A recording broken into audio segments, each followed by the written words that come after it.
Hello students, स्वागत है आप सभी का अपने यूट्यूब चैनल बायोलॉजी पॉइंट पे। आज के इस वीडियो में हम पढ़ेंगे ह्यूमन हार्ट के बारे में। तो ह्यूमन हार्ट की सबसे पहले हम यहाँ पर देखते हैं इसको, ये हमारी बॉडी में काम क्या करता है। तो इसको हम मानते हैं पंपिंग सेंटर ऑफ ब्लड। ये क्या होता है? पंपिंग सेंटर ऑफ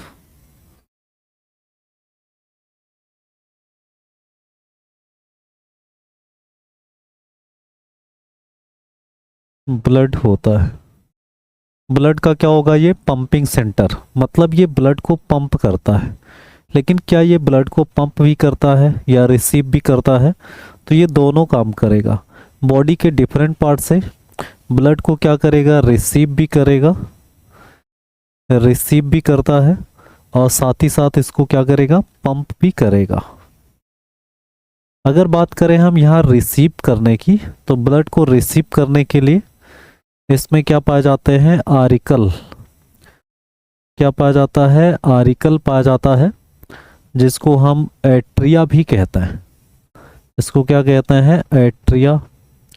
उसके बाद पंप करने के लिए जो ऑर्गन इसमें पाए जाते हैं उसको हम क्या कहते हैं? वेंट्रिकल। इसमें क्या पाए जाते हैं? वेंट्रिकल। तो ये वेंट्रिकल क्या करेगा? ये ब्लड को पंप करेगा और ये रिसीव करेगा।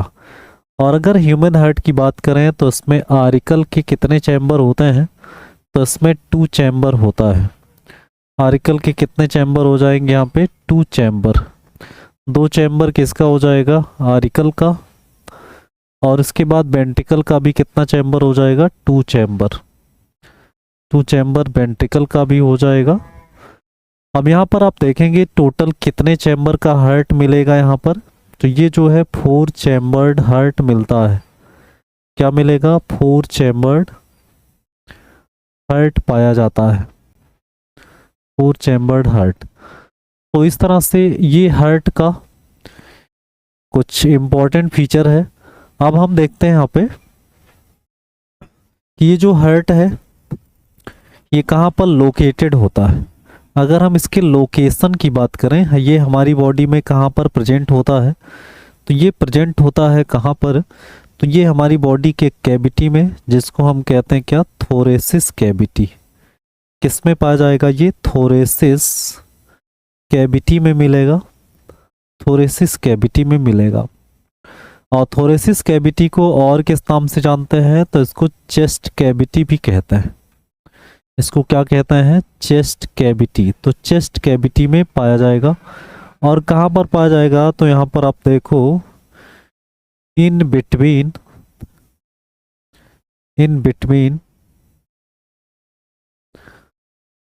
टू लंग्स, 2 लंग्स हो जाएगा। इसका मतलब क्या है कि दोनों लंग्स के बीच में ये लोकेटेड होगा और थोरेसिस कैविटी होगी। अब यहाँ पे आप देखेंगे, अगर हम इसका शेप देखें तो इसका शेप कैसा होगा? तो अगर हम शेप की बात करते हैं तो इसका शेप कैसा होता है? तो ये कोनिकल होता है। कैसा होगा? कोनिकल होता है। इसका शेप कैसा हो जाएगा? कोनिकल हो जाता है। उसके बाद अब हम बात करते हैं इसकी कलर की। कलर की अगर हम बात करें तो कलर इसका कैसा होता है? रेडिश कलर होता है। रेडिश मतलब लाल कलर होता है, रेडिश कलर। तो ये कलर हो जाता है। अगर हम इसके वेट की बात करें कि वजन लगभग इसका कितना होगा, तो अगर हम इसके वेट की बात करें तो ये लगभग 250 से 300 ग्राम होता है। तो कितना वजन हो जाएगा इसका? 250 से 300 ग्राम। तो इस तरह से ये जो है हमारे हार्ट का कुछ इम्पोर्टेंट फीचर। और भी हम देखते हैं कि ये जो हमारा हार्ट है ये मायोजेनिक हार्ट होता है। कैसा हार्ट होता है? Myogenic heart. मायोजेनिक हार्ट का मतलब होता है कि जो हार्ट बीट है, जो हार्ट बीट होता है, हमारे हार्ट का जो बीट होता है वो रेगुलेट किया जाता है किसके द्वारा? तो यहाँ पे आप देखो रेगुलेटेड बाई किसके द्वारा, स्पेशलाइज्ड मस्कुलर नोड, किसके द्वारा, specialised specialised muscular node, specialised muscular node कहते हैं इसको, muscular node, specialised muscular node हो जाएगा। अब आप देखेंगे यहाँ पे कि ये जो स्पेशलाइज्ड मस्कुलर नोड है इसको किस नाम से जानते हैं। तो यहाँ पर हमारे हार्ट में जो स्पेशलाइज्ड मस्कुलर नोड है जिसके द्वारा हमारा हार्ट बीट रेगुलेट होता है उसको हम क्या कहते हैं, उसको हम कहते हैं यस्से नोड। क्या कहते हैं, यस्से नोड कहते हैं। क्या कहेंगे, यस्से नोड। यस्से नोड को हम अगर यहाँ पर नाम देखें तो इसका हम लिखते हैं cyano atrial, cyano atrial node कहते हैं, साइनो एट्रियल नोड, या इसको एक नाम से और भी जानते हैं, इसको पेस मेकर कहते हैं। क्या कहते हैं इसको, पेस मेकर कहा जाता है, पेस मेकर कहा जाता है। तो इस तरह से ये जो हमारा हार्ट है ये कैसा होता है, ये मायोजेनिक होता है। कैसा होगा, मायोजेनिक हार्ट। और ये मायोजेनिक हार्ट जो है ये सभी प्रकार के वर्टिब्रेट्स में पाया जाता है। अगर हम इसकी बात करें तो इसमें किस में पाया जाएगा, ये ऑल वर्टिब्रेट्स में पाया जाएगा। सभी वर्टिब्रेट्स में कैसा हार्ट होगा, तो यहाँ पर आप देखेंगे सभी वर्टिब्रेट्स में आपको मायोजेनिक हार्ट मिलेगा। प्लस इसमें एक फाइलम के एनिमल्स और आते हैं जो इन वर्टिब्रेट्स के होते हैं जिसको मोलस्का कहते हैं। फाइलम मोलस्का के जो जंतु होते हैं उसमें भी क्या पाया जाएगा, मायोजेनिक हार्ट पाया जाएगा। तो इस तरह से ये हार्ट का सारा कैरेक्टर हो जाएगा। उसके बाद हम इसका एक डायग्राम देखते हैं और इस डायग्राम में हम देखेंगे कि इसमें ये किस तरह से लोकेटेड होगा। तो अगर हम बात करें यहाँ पर लंग्स की तो यहाँ पे ये लंग्स कुछ ऐसे होता है, इसमें ट्रेकिया होगा। ट्रेकिया से यहाँ पर क्या निकलते हैं, तो यहाँ पर निकलते हैं ब्रोंकाई, और इस ब्रोंकाई से ही जुड़ा होता है क्या, ये होता है लंग्स। तो यहाँ पे आप देखेंगे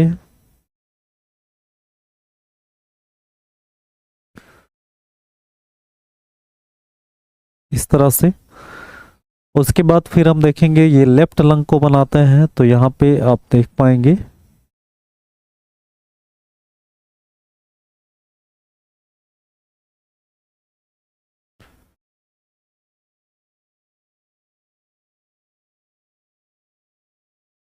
इस तरह से ये स्ट्रक्चर्स हो जाएगा किसका, लंग्स का।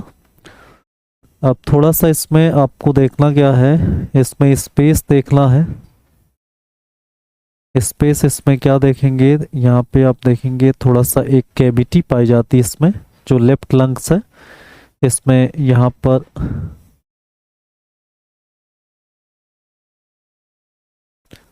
इस तरह से ये स्ट्रक्चर्स पाया जाता है।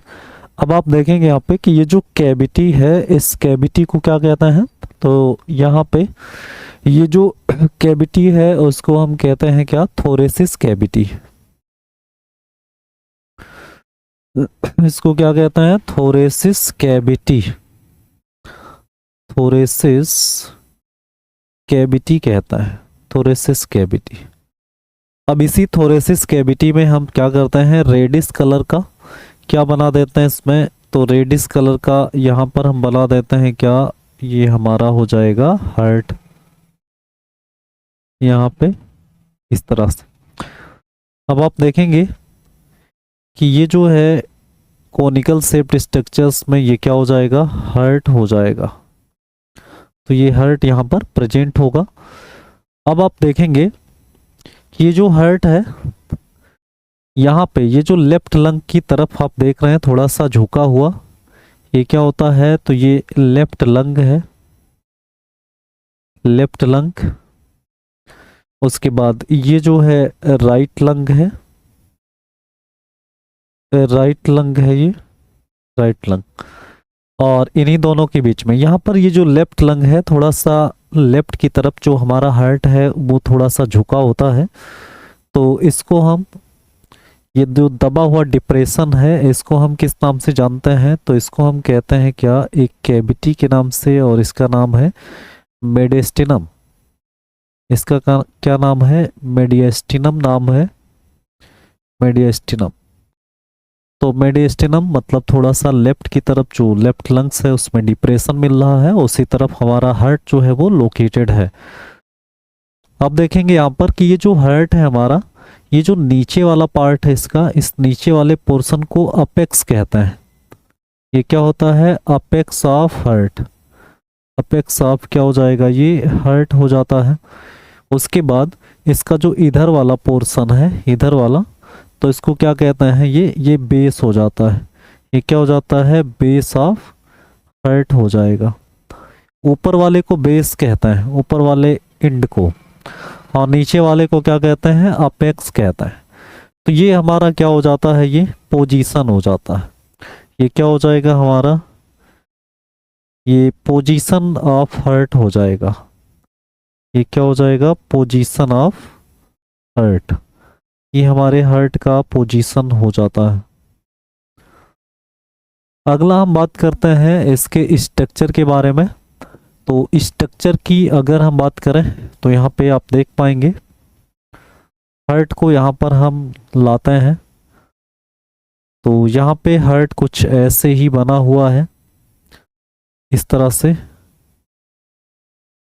थोड़ा ट्रायंगुलर शेप में, इस तरह से। ये हमारा हार्ट है। अब आप देखेंगे यहाँ पर कि ये जो हार्ट है इसके ऊपर एक कवरिंग पाई जाती है। इसके ऊपर क्या मिलेगी? एक, यहाँ पे इसके ऊपर जो है कवरिंग पाई जाती है। हाँ, यहाँ पर अगर हम इस हार्ट वाल को पढ़ें,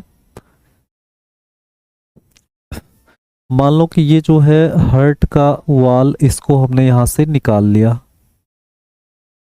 अब इस हार्ट वाल को जब हम यहाँ ले जाते हैं तो हमें कुछ लेयर दिखाई देता है। क्या दिखाई देंगे? इस हार्ट वाल में लेयर्स दिखाई देता है। कौन कौन से लेयर्स होंगे? तो यहाँ पर आप देखो कि सबसे बाहर की तरफ, सबसे बाहर की तरफ एक टफ लेयर मिलेगा। सबसे बाहर एक जो है टफ लेयर यहाँ पर मिलेगा। तो कहने का मतलब ये हो जाएगा, ये टफ लेयर कुछ इस तरह से, ये टफ लेयर हो जाएगा सबसे बाहर।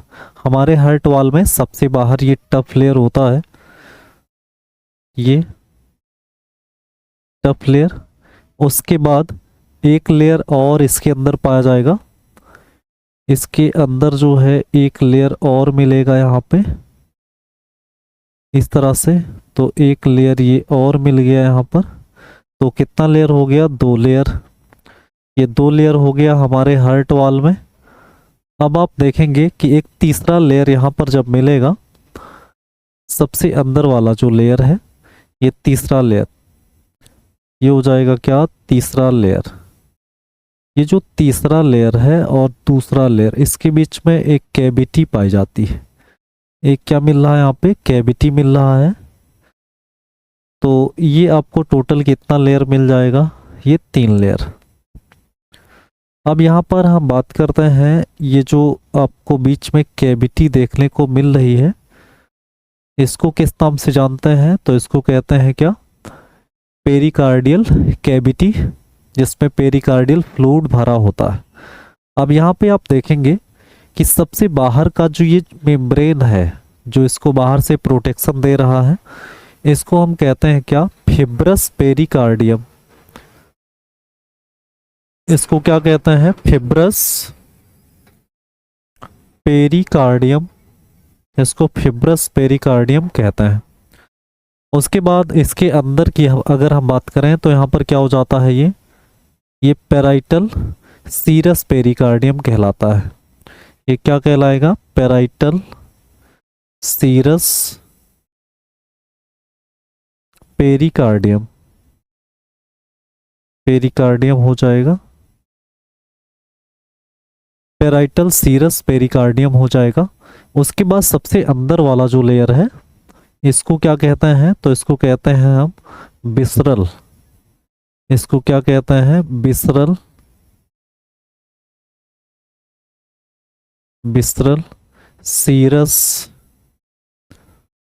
Serous pericardium.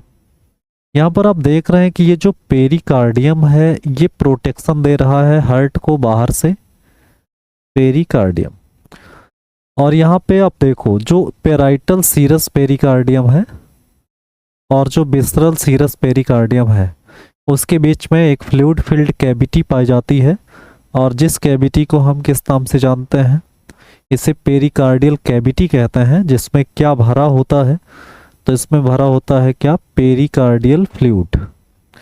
क्या भरा होता है, पेरिकार्डियल फ्लूइड भरा होता है, पेरिकार्डियल फ्लूइड भरा होता है। तो इस तरह से ये वाल हो जाता है। मतलब आप क्या देख पा रहे हैं यहाँ पर, इसका वाल। अब यहाँ पर क्या पेरिकार्डियल जो फ्लूइड है उसके अंदर आपको विसरल सीरस पेरिकार्डियम मिल रहा है। उसके बाद इसके अंदर आप आएंगे तो यहाँ पर एक हार्ट का वाल शुरू हो जाएगा, और हार्ट के वाल में यहाँ पर आप देख पाएंगे कि ये जो है एक स्ट्रक्चर्स कुछ ऐसे। अब यहाँ पे ये जो सबसे बीच का एरिया है यहाँ से लेकर के और यहाँ तक का ये जो पूरा एरिया है, इसको किस नाम से जानते हैं, तो इसको कहते हैं हम मायोकार्डियम। इसको क्या कहते हैं, मायोकार्डियम कहते हैं, मायोकार्डियम कहते हैं। उसके बाद ये जो सबसे अंदर वाला लेयर है इसको क्या कहते हैं, तो इसको कहते हैं एंडोकार्डियम। इसको क्या कहेंगे यहाँ पर, एंडोकार्डियम कहता है, एंडोकार्डियम।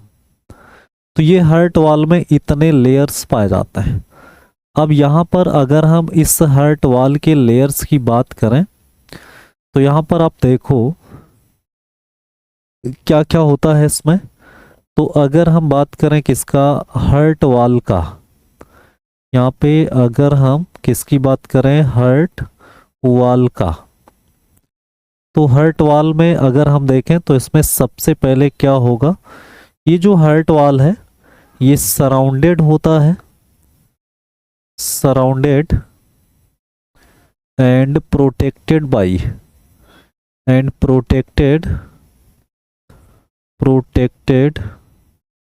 बाई।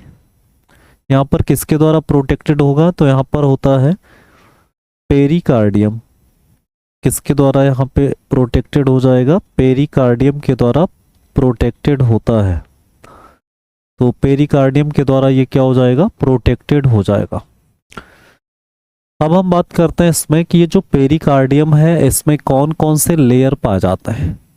तो अगर हम बात करें इसमें, यहाँ पर आप लेयर्स देख पा रहे हैं, एक फिब्रस है और एक सीरस है। तो मेनली 2 लेयर मिलेंगे, लेकिन यहाँ पर 3 लेयर होगा क्योंकि सीरस जो है वो 2 लेयर में डिवाइड होता है।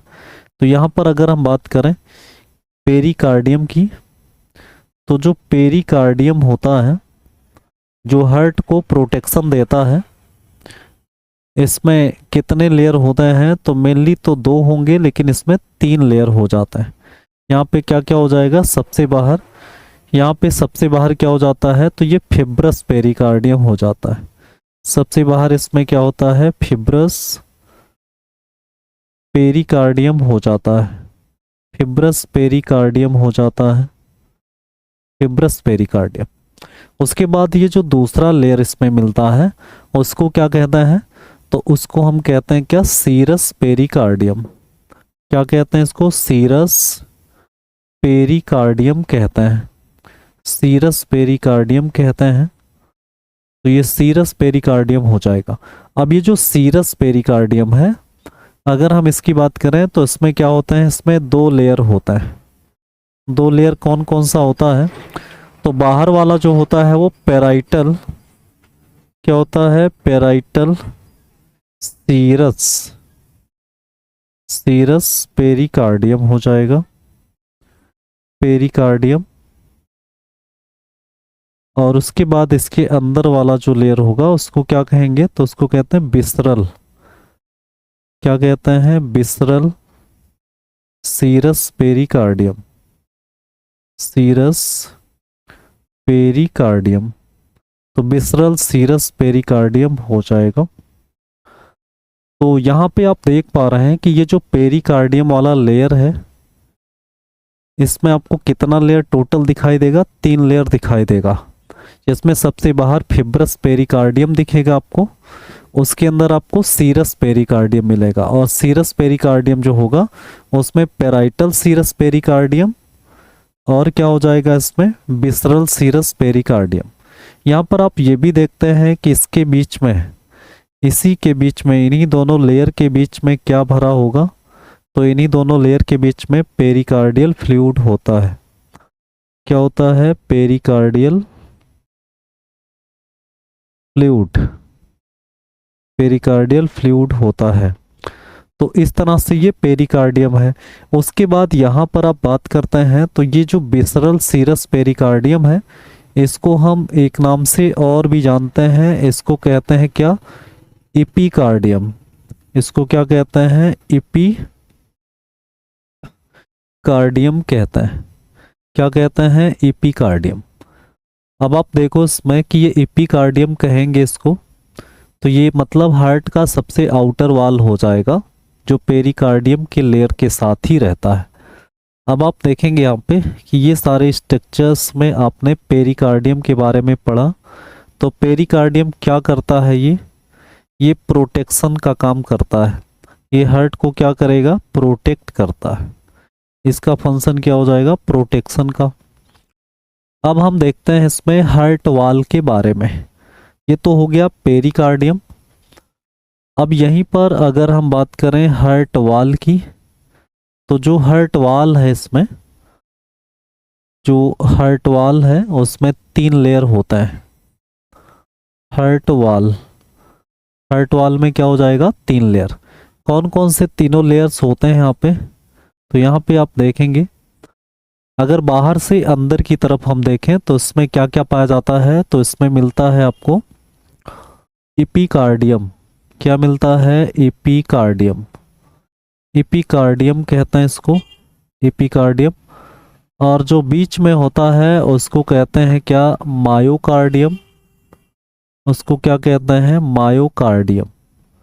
उसके बाद और जो है इसके अंदर वाला पार्ट होता है उसको क्या कहते हैं? एंडोकार्डियम। क्या कहते हैं उसको? एंडोकार्डियम कहते हैं। तो ये 3 लेयर हार्ट वाल में हो जाते हैं। हार्ट वाल में टोटल कितने लेयर्स हो जाते हैं? 3 लेयर्स। इस तरह से। अब आपको क्या देखना है इसमें कि ये जो मायोकार्डियम है ये किसके द्वारा बना होता है? तो इसमें क्या पाए जाते हैं? तो इसमें पाए जाते हैं क्या? Cardiac muscles. क्या पाए जाते हैं? कार्डियक मसल्स पाए जाते हैं, कार्डियक मसल्स। और ये जो मायोकार्डियम लेयर है ये हार्ट का 95% होता है। 95% ऑफ हार्ट होता है। यानी हार्ट का कितना भाग बनाता है ये? क्योंकि हार्ट को कॉन्ट्रैक्ट और रिलैक्स करना ही होता है, तो सबसे ज़्यादा इसमें जो मस्कुलर स्ट्रक्चर्स हैं या कार्डियक मसल्स हैं जो हार्ट के वाल में या मिडिल वाल में पाए जा रहे हैं, उसका अमाउंट सबसे ज़्यादा होगा। तो 95% ऑफ हार्ट कौन बनाएगा? तो ये कार्डियक मसल्स। यहाँ पर आप देखते हैं कि ये जो इपिकार्डियम है ये पेरिकार्डियम का सबसे इनर मोस्ट लेयर होता है। यहाँ पे आप देख पा रहे हैं ये सबसे बाहर ये फिब्रस पेरिकार्डियम, उसके बाद पेराइटल सीरस पेरिकार्डियम, फिर विसरल सीरस पेरिकार्डियम। इसी विसरल सीरस पेरिकार्डियम को ही क्या कहते हैं? इपिकार्डियम कहते हैं। तो इस तरह से ये इसका स्ट्रक्चर हो जाएगा। अब हम बात करते हैं किसका?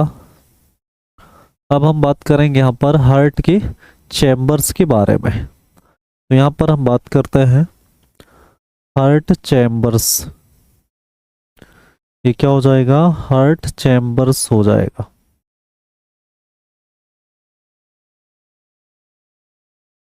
Heart chambers. आप जानते हैं कि ह्यूमन का जो हार्ट है वो कितने चैम्बर का बना होता है? तो ये जानते हैं 4 चैम्बर्ड होता है। क्या होता है ये? 4 चैम्बर्ड होता है। 4 चैम्बर्ड में आप जानते हैं 2 आरिकल और 2 वेंट्रिकल होता है। अब यहाँ पे अगर हम चैम्बर की बात करें कुछ ऐसे, तो यहाँ पे आप देख पा रहे हैं, मान लो कि ये ऐसा स्ट्रक्चर्स है,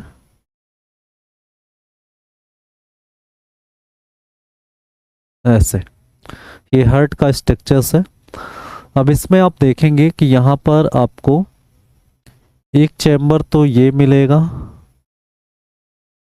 दूसरा चैम्बर तो ये मिलेगा। उसके बाद यहाँ पर आप देखेंगे कि नीचे की तरफ एक बड़ा सा चैम्बर यहाँ पर मिलेगा, एक बड़ा सा चैम्बर जो है, एक मिनट, एक बड़ा सा चैम्बर कहाँ मिल रहा है यहाँ पे,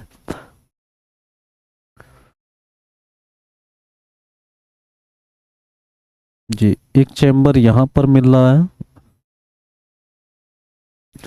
और एक यहाँ पे एक चैम्बर और मिल रहा है। अब इसमें टोटल कितने चैम्बर हो गए? 4। चारों चैम्बर की अगर हम बात करें तो इसमें क्या कहते हैं, तो इसको हम कहते हैं क्या, इसको कहते हैं लेफ्ट आरिकल, इसको क्या कहते हैं? लेफ्ट आरिकल, लेफ्ट आरिकल कहता है। उसके बाद इधर वाला जो चैम्बर है इसको कहते हैं राइट आरिकल, इसको क्या कहते हैं? राइट आरिकल कहते हैं, राइट आरिकल कहते हैं। उसके बाद इधर वाला जो चैम्बर है इसको क्या कहते हैं? इसको कहते हैं लेफ्ट वेंट्रिकल, इसको क्या कहा जाएगा? लेफ्ट वेंट्रिकल कहा जाएगा, लेफ्ट वेंट्रिकल।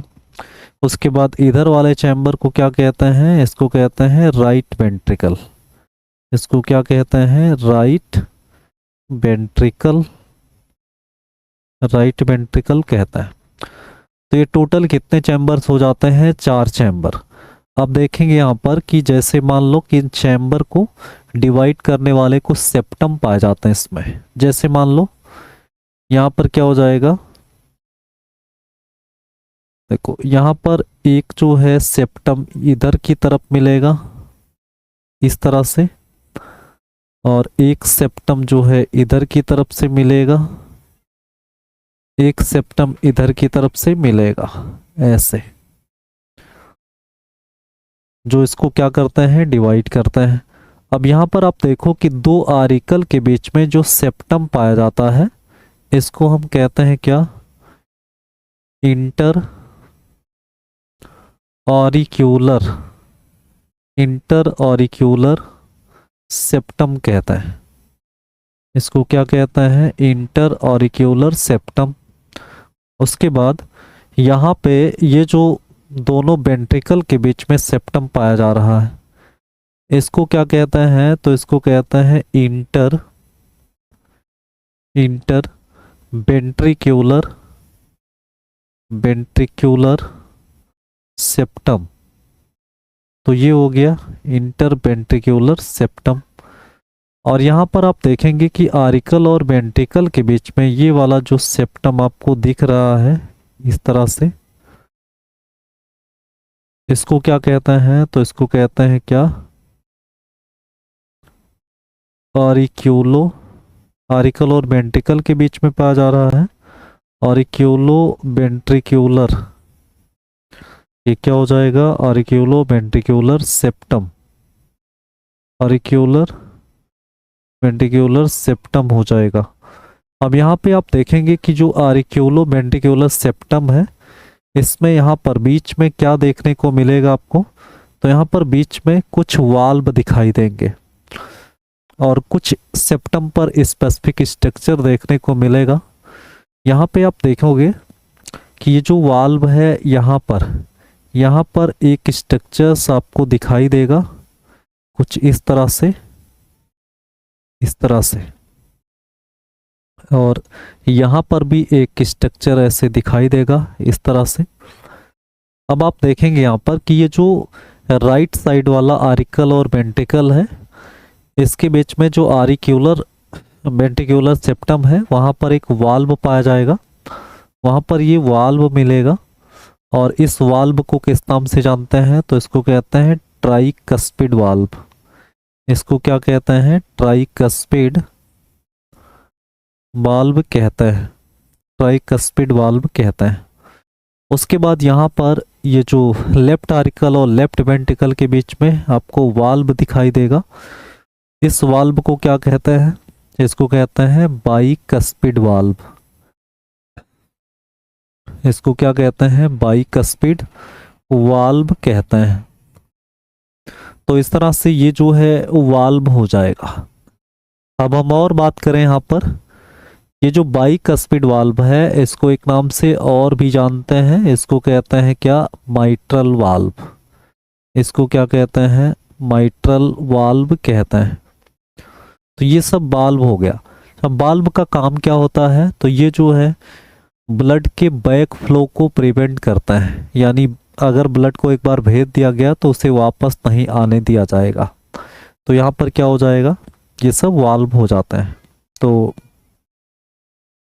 इस तरह से ये हार्ट के चैम्बर्स होते हैं। यहाँ पर ये बात करें हम इंटर ऑरिक्यूलर सेप्टम की, तो यहाँ पर इंटर ऑरिक्यूलर सेप्टम पर एक जो है डिप्रेशन पाया जाता है, और जिस डिप्रेशन या गड्ढे को हम किस नाम से जानते हैं? जिसको हम कहते हैं क्या? Fossa ovalis.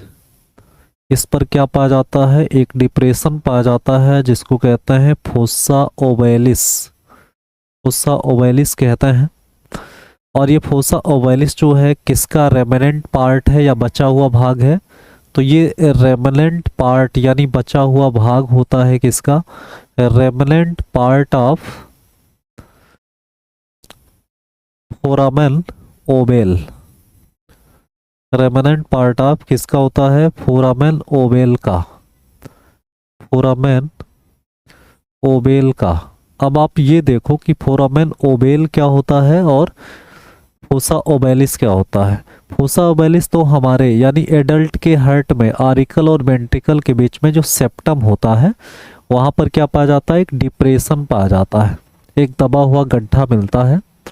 जबकि ये जो फोरामेन ओवेल है ये किस में पाया जाता है? तो ये पाया जाता था किसमें? एम्ब्रियोनिक हार्ट में। किस में पाया जाता था? एम्ब्रियोनिक हार्ट में पाया जाता था। मतलब जब हमारा हार्ट एम्ब्रियोनिक स्टेज में, मतलब जब हमारा एम्ब्रियो डेवलप हो रहा था, तो उस समय जो हार्ट बना था उस हार्ट में आरिकल, दोनों आरिकल के बीच में जो सेप्टम था यहाँ पर क्या पाया जाता था? एक पोर पाया जाता था, जिस पोर को किस नाम से जाना जाता था? Foramen ovale. और ये पोर जैसे जैसे हम ग्रो करते हैं वैसे वैसे ये पोर क्या हो जाता है? बंद हो जाता है, और बंद होकर के वो एक डिप्रेशन के रूप में दिखता है जिसे फोसा ओवेलिस कहता है। लेकिन ये जो पोर पहले पाया जाता था एम्ब्रियोनिक स्टेज में उसको किस नाम से जानते हैं? फोरामेन ओवेल के नाम से जानते हैं। तो इस तरह से ये हार्ट के चैम्बर्स हो जाते हैं। उसके बाद अगला हम बात करते हैं यहाँ पे हार्ट के चैम्बर्स की बात करते हैं। उसके बाद वाल्व हो गया, ये पूरा स्ट्रक्चर्स हो गया। उसके बाद नेक्स्ट वीडियो में हम इसका कंट्रैक्शन ऑपरेटर्स और इससे निकलने वाले जो ब्लड वेसल्स हैं उसके बारे में पढ़ेंगे।